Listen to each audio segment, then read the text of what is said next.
only 6 unbeaten NFL teams, but will any team finish the season 16-0? According to FBI's season simulations, there's a 2.3% chance that at least one team finishes 16-0, and the Falcons are the most likely to accomplish that feat with a 1% chance, just barely ahead of the Patriots.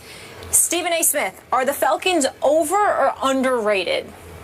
Well, they're overrated if you're talking about them going 16-0, because I think that's just ridiculous. I don't think a team that ranks third, one of the worst pass defenses in the game of football, I think they're ranked 30th, is going to be able to deliver the goods for you in terms of an undefeated season. But this was my pick to win the NFC South, and I stand by it, although I am pleasantly surprised by what I'm seeing in Carolina, particularly with my man Cam Newton. I'm very proud of him. But I look at the Atlanta Falcons right now. They are 4-0 on this season.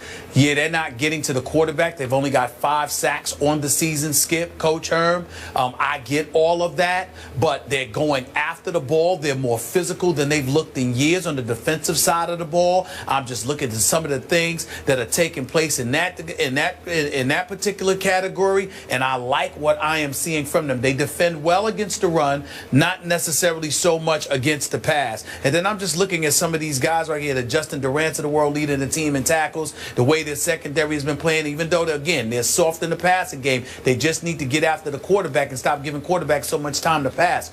Offensively is the reason I picked them to win this division. I look at a Matt Ryan. I don't think that he's Peyton Manning or Big Ben or Aaron Rodgers, but look, he's pretty damn good. And then you got Julio Jones, who is arguably the best receiver in all of football, clearly top 2 as far as I'm concerned. You look at this guy, Leonard Hankerson. He's second on the team with 17 receptions. They're doing this despite the fact that Roddy White only has 6 receptions in 4 games, Skip. I don't know what's the matter with him. If he's injured, forgive me for saying it, but he looks right now like he's almost done. Unless he shows up and help these brothers out, he might need to start coaching or coming to do color commentary or something here, because he ain't playing. You got 6 receptions in 4 games. Something is wrong with that picture if you're Roddy White. That's not the Roddy White we know and love. And I sincerely hope that he gets it together and they get him more involved, or he can gain separation for receivers. Do something, because Julio Jones and Hankerson are holding it down. And Skip, Coach, let me say right now, I'm going to put my hand up. Maybe primetime Deion Sanders or somebody has an edge on me in this category. Maybe our very own Chris Carter has the edge on me because he knows this kid personally. The kid is I think he's the oldest of 10 kids. This kid, Devontae Adams, Devontae Freeman, this kid, I love him. I love him. I love what I see. He runs so hard. He goes after it. He's averaging nearly 4 yards a carry, okay? He's got about 17 receptions himself on the season. I am a fan of Devontae Freeman. This brother can ball. I love his game. I love how he goes after it. He's a 4th-round pick. I don't know why that was. Keep in mind, Skip Bayless, and I'll give credit to Chris Carter for educating me about this. He reminded me about this, rather. This guy didn't get that much activity at Florida State. So this is a fresh young body in the NFL. What I'm seeing from this kid, if this kid continues to play the way that he's playing, and their defense could learn how to get some sacks or defend the pass better, Atlanta can be a force to be reckoned with. 16-0, no way.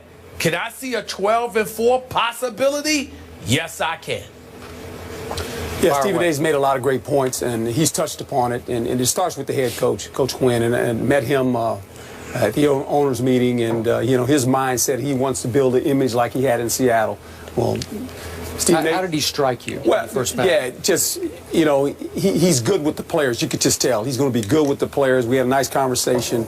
And he's about building the same kind of mindset they had in Seattle, especially defensively as well as offensively. Now he's got a runner. Reminds me a lot of Lynch. Can break the first arm tackle, runs. He's already got 7 touchdowns. He's built low to the ground. He is. Strong-legged guy. Can catch the ball out of the backfield. They've got a talented receiver and really have they have a quarterback that's a top 10 quarterback in this league. I mean, when you think about Matt Ryan, what he's done, no offensive line per se, and he's finding a way to get the ball to Julio Jones and to Hankerson, and Roddy White is hurt, as he said. Defensively, they're just playing hard. They're just playing flat hard like they did in Seattle. They're taking the ball away, which gives them an opportunity to get off the football field, but they don't get to the quarterback much, but they just play hard. And when you turn the film on, you go, wow, look how many guys run to the ball and tackle. Well, I'm going to tell you something. When you watch the film, you're the opponent watching that, you're going, hey, boys, we better get ready for this now. You know, and because you look at the numbers, they're not a top 10 defense, but they play angry. They play together, and that's what's great about when you watch them play. And I think right now they got a quarterback, whether he's at home or on the road, in the fourth quarter, if he has the ball, he can win the game. He can flat win the game. The game's not too big for Matt Ryan. You're on the road or at home. In the fourth quarter, and that's what you want. You want a quarterback that has potential of saying, we need a score. He can do it. But he does have a big stud receiver that he completely trusts under any pressure situation. No doubt. I'll just throw it in that direction, and that guy's going to snatch it and run with it. That's a smart decision. Well, I get that. So let me start by giving props to my man Stephen A. Smith, because he did say before this season started he liked this Atlanta team. I don't know if he liked them quite as much as they played at the level they played, but he did like them to win the division. Yeah. Right. Okay. Right. So now let's get back to overrated, underrated. If I just take this Falcons team in a vacuum and just put them by themselves and say how good a football team this is, it's overrated.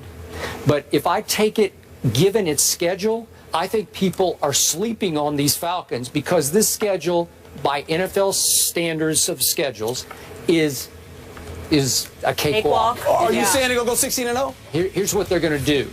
They're going to go 14-2, or maybe 15-1. I give them an outside shot at 16-0 just because it looks to my eye, knowing what I know to this point, the quarter way through the season, it looks pretty easy given the fact they've got Carolina at the end of the year, home and away, with 1 week in between them. So that one game is, the one game at Carolina, it's tough. It's December 13th. Real tough. Okay, that's going to be a tough one. So if we're talking about 16-0, that would be the one you'd have to win for sure. Then they turn around 2 weeks later, December 27th, and get them back in Atlanta. Those are the two hardest games to my eye left on the schedule. Now, Stephen A. thought also that the Indianapolis Colts were going to get to the Super Bowl. They have the Colts in Atlanta. Are the Colts going to turn back into that Super Bowl contender? I don't think so. Doesn't look like it. Okay, so we can dismiss that game. All right, here's why I say they're overrated. And look, Dan Quinn, to your point, he may turn into the next star coach in this league, because I look back at what he did. He was 2 years the coordinator in Seattle. Both years they went to the Super Bowl. That's right. They won one, and they very easily could have won the second one, right? Okay. And now he's 4-0 as a first-time head coach in the National Football League. Oh, that's pretty great.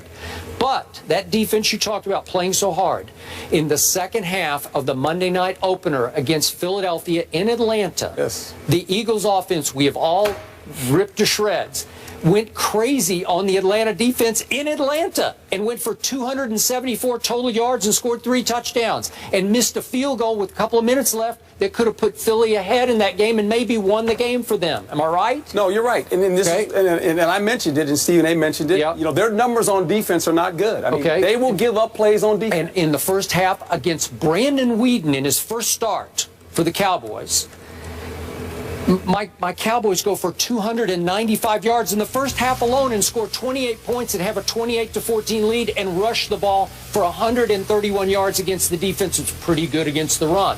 We ran wild on them in that game, and in the second half, they shut us off cold. They turned that faucet off and tightened it because we went backwards. I think we had a -4 yards rushing in the second half. So it's playing hard. It's making halftime adjustments by a coordinator in Dan Quinn who really knows what he's doing. But I can show you two halves that say they're overrated until I look at the schedule and I say, well, who's going to beat this team?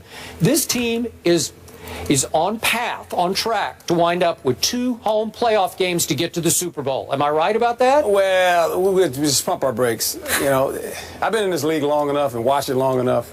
It's not who you play, it's how you play the day you play. Okay. And so we can look at the schedule, and you can start looking at that schedule and say they should beat these guys, that guy. We looked at schedules in the beginning of the season.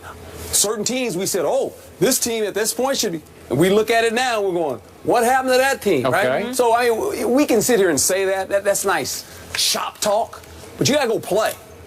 Okay, you got to go play these games. It does appear favorable. Don't let the paper don't play a game. All right, but the players do. Will we do that kind of shop talk on this show? Yeah. You have to stand behind it for the rest of the year. Yeah, I'm just saying. I'm with Stephen A. I thought the Colts. I thought it was going to be Colts and the Green Bay Packers. Okay. Right. Well, right now, Colts ain't playing very well. No, I would say the one thing that I would tell you, I was helped along about the Atlanta Falcons because obviously, as you both know, I spoke to Cam Chancellor on several occasions during his holdout with the Seattle Seahawks, and one of the things that he did was absolutely rave about Dan Quinn and the kind of man he is as a coach. And he talked about how this defense. He said, don't pay attention to the statistics.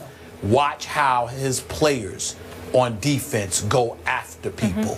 He said it's going to be a different culture and a different day than what you've been seeing in Atlanta because Dan Quinn is that kind of coach and he's that kind of man. He's the kind of man that guys go out there and play for. Cam Chancellor told me that before the season started. Which is one of the reasons I had so much confidence in Atlanta. I get you, and I'm with you. Last quick point about Devontae Freeman sort of falling out of the heavens into their lap. Remember, the first 2 games that they could have lost. Against the Eagles, he goes for 18 yards on 10 carries. And then at the Giants, another game that they were down 10 early in the fourth quarter, right? Yeah. He goes for 25 yards on 12 carries. And nobody was talking about Devontae Freeman until my Cowboys introduced him to the world by saying, watch this, he looked like Earl Campbell to me, right? He's just running roughshod over him. Well, he's a rookie, young player, and it takes time. Second year. So he's a virtual rookie. He's a rookie to me. I mean, he hadn't played a lot of football. You're right. No longer under the radar. But to your point, Dan Quinn has certainly changed the culture there. When you describe them playing angry, playing tough, you wouldn't describe this team that way prior to his arrival. It's really been impressive and fun to watch. So Matt Ryan versus Kirk Cousins, that's Sunday in Atlanta. So Skip believes it will be remembered as the bat out of hell play. Herm Edwards is sticking around to react to that play and how the Lions handled it. We're going to get into that after the break. Stay here.